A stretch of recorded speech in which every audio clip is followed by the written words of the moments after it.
Xavi est parti de la Catalogne il y a 6 ans après son 767e et dernier match. Depuis, c'est une véritable catastrophe. On a vu passer des sacrés clowns, Bartomeu, Quique Setién et Coman entre autres. Mais ne vous inquiétez pas, El Tactico est de retour. Ouais, c'est un surnom que je viens d'inventer. Mais qu'est-ce qu'a bien pu trafiquer Xavi depuis son départ du FC Barcelone? Il est parti très loin, au fin fond de la savane, au Qatar, pour finir sa petite carrière de footballeur pépère et commencer une nouvelle carrière d'entraîneur. Bref, tout le monde l'a perdu de vue. Voilà. Qui suit le football au Qatar? Je pose la question. Ouais, moi je suis le football du Qatar. Hein. Ah, je te dis les équipes si tu veux. Il y a Al Sadd, Al Ahly, Al Wakras, Al Rayyan. Attends, ça va revenir. Al Wakras, non, ça j'ai déjà dit. Et tu suis pas le football au Qatar, ok? Ça vaut mieux pour tout le monde. Mais ne vous inquiétez pas besoin d'aller fouiller la galaxie d'internet pour voir un peu ce qu'a fait Xavi toutes ces années. Non, je suis là pour ça. J'ai fait le travail à votre passe. J'ai fait des petites recherches. Perfect. Et c'est plutôt fort en fait ce qu'il a fait le Tactico.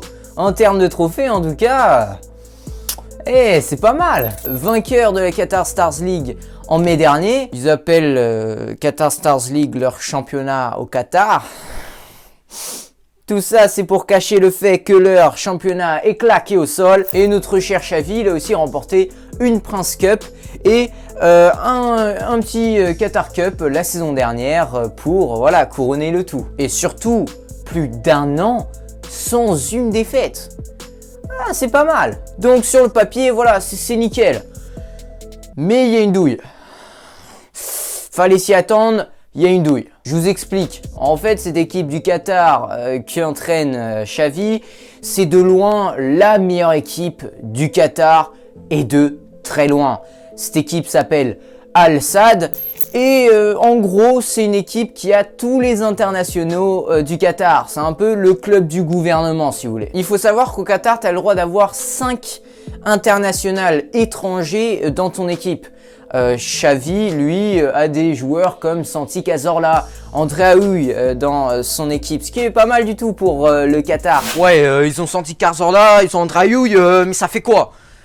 Nous, tu vois, Al Ahly, on a Kanani, tu vois. Mais du coup, Al Sadd a tous les joueurs du Qatar, donc bon, il y a quasiment aucune concurrence, quoi. Donc, autre chose que le titre aurait été perçu comme un échec. Non, faut le dire. Ça aurait été perçu comme un échec. Bon voilà, donc faut pas vraiment juger Xavi là-dessus. C'est un peu comme le Paris Saint-Germain en Ligue 1 si vous voulez. Pochettino, il a peut-être gagné la Super Coupe d'Europe, la Coupe de France, mais ça veut pas dire que c'est un succès. Loin de là. Alors oui, c'est sûr qu'un environnement comme le Qatar, c'est propice à l'apprentissage, on pourrait dire, puisque tu as beaucoup moins, voilà, de pression, mais t'as beaucoup moins d'intensité aussi, beaucoup moins de visibilité. Et d'après mes sources très fiables, Xavi ne serait même pas reconnu dans les supermarchés du Qatar.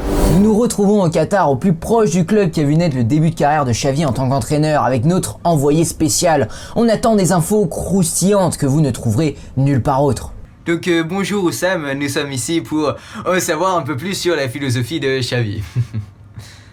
Ça c'est simple, hein, il faut dire. Xavi même pas reconnu supermarché. Je crois qu'il y a quiproquo. Hein. Je demande, qu'en est-il de la philosophie de Xavi Hernandez? Xavi est même pas reconnu rue. Oui, certifié. Bref, il passe pour un inconnu comme tous les autres, ce qui peut être rafraîchissant pour un homme comme Xavi qui a quand même passé 17 ans au FC Barcelone avec cette pression monumentale sur les épaules. Mais de là à dire que c'est optimal pour progresser en tant que coach, j'ai des doutes, tu vois. T'aurais pu au moins prendre une équipe, voilà, qui avait un certain challenge. Là, tu prends une équipe qui était certain de gagner dans le championnat. Pour Xavi, un championnat comme le Championship, pourquoi pas un championnat bien plus compétitif, aurait été peut-être un peu plus optimal. Je ne peux pas prendre une Ferrari ou un paquebot. Je dois commencer avec un petit bateau, une petite voiture, me tester et engranger de l'expérience. Signé Xavi. Bon là c'est carrément une Clio ou une Fiat Panda mon vieux. La prochaine fois essaie de prendre un truc entre les deux. Je sais pas, peut-être une Peugeot 206, voilà. Mais l'idée en soi n'est pas bête. Tu commences dans un environnement beaucoup moins hostile, un environnement avec beaucoup moins de pression comme le Qatar pour ensuite tester tes philosophies et débarquer en Europe assez sereinement dans une grosse équipe, plus particulièrement le Barça. Donc voilà, ça c'est l'idée générale de ce que voulait faire Xavi pour sa carrière d'entraîneur. Alors bien que n'importe quel coach aurait pu emmener cette équipe Al Sadd au plus haut niveau, Xavi lui l'a quand même fait avec la manière. Oui, son style de jeu a sérieusement impressionné et c'est là où ça devient intéressant. Alors déjà Xavi c'est quelqu'un qui impose le respect et c'est tout naturel. Le joueur qu'il a été, l'homme qu'il a été, c'est juste fabuleux. Donc t'as un entraîneur comme ça, t'as envie juste de tout donner sur le terrain. Et en plus Xavi c'est un entraîneur qui demande beaucoup d'efforts à ses joueurs dans un match. Il va pas s'arrêter à 1-0, non. Lui il va aller jusqu'au bout. Donc tu auras souvent des matchs qui se terminent à 6-0, 7-0. Voilà, tu as eu souvent ça au Qatar. Et c'est pas vraiment évident, tu as quand même une équipe qui a l'habitude de tout gagner sans vraiment forcer. Les contraindre à vraiment tout donner, faut quand même avoir un certain charisme. Et bien sûr, tu as ce style de jeu, ce fameux style de jeu barcelonesque à la Pep Guardiola avec 70% de possession et surtout ce pressing énorme dès la perte de balle avec 8-9 joueurs qui peuvent être dans le milieu terrain adverse. Donc c'est juste horrible à défendre ce genre d'équipe. Le principe est assez simple chez Xavi, tu élargis un maximum ton adversaire pour ensuite créer des supériorités numériques plus haut sur le terrain. Le ballon n'est pas une bombe, c'est un trésor. Je ne veux pas que mes joueurs souffrent avec la responsabilité d'avoir le ballon, mais qu'ils s'amusent avec le ballon. Ah, ça c'est un discours qui a de quoi faire sourire la majorité des Barcelonais. Non, vraiment, Al Sadd avec Xavi pratiquait le meilleur football au Qatar. Donc ouais, la ressemblance avec Guardiola, elle est frappante. Voilà, t'as l'ADN du Barça en lui et c'est tellement pratique pour un entraîneur d'arriver au FC Barcelone et tout de suite déjà avoir cet ADN.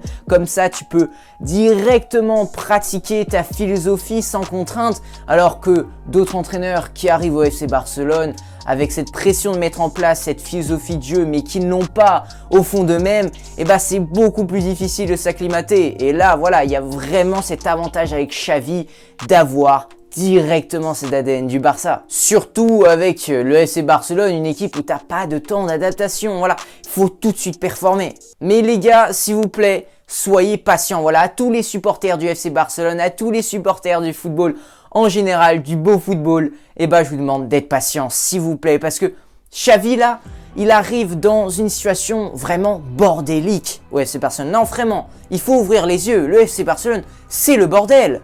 C'est le bordel. Ça fait des années qu'ils enchaînent des coachs médiocres. Donc Xavi, il passe d'un environnement tranquille, le Qatar, où tu gagnes de l'argent sans beaucoup d'efforts, un environnement extrêmement hostile, un environnement asphyxiant qui est le FC Barcelone, où t'as pas de pognon, où t'as tout un peuple qui attend tellement de cette équipe. C'est un autre monde. Xavi va être la figure de proue du renouveau du FC Barcelone. Et un FC Barcelone extrêmement fébrile. Alors oui, il y a du talent, c'est une équipe talentueuse, mais qui a la ramasse depuis des années, qui a complètement perdu sa raison d'être. Donc il faut être réaliste, ça va prendre des années avant qu'on ait un semblant du Barça des années de Guardiola. Mais peu importe, vous allez me dire, dans le football, il faut apprendre à être patient, les gars. Et Xavi apporte cette lueur d'espoir qu'un jour on puisse revoir cette machine du FC Barcelone se relancer, enfin. Et surtout que le mec, il vient pas de nulle part, voilà, c'est un génie et j'y crois. Il va permettre au peuple barcelonais d'enfin pouvoir rêver et ça c'est extrêmement important. Les gars, si vous voulez avoir plus d'articles, plus d'infos palpitantes sur le football, il y a mon site footland.org. N'hésitez pas à aller voir ça, il y a plein d'articles sur la première ligue notamment. De mon côté, je vous propose d'aller voir cette petite vidéo juste ici sur Benzema? Est-ce qu'il va pouvoir remporter le Ballon d'Or? Et bah je réponds à cette question juste ici. J'espère que ça vous aura plu tout ça. Likez, abonnez-vous. Allez, ciao!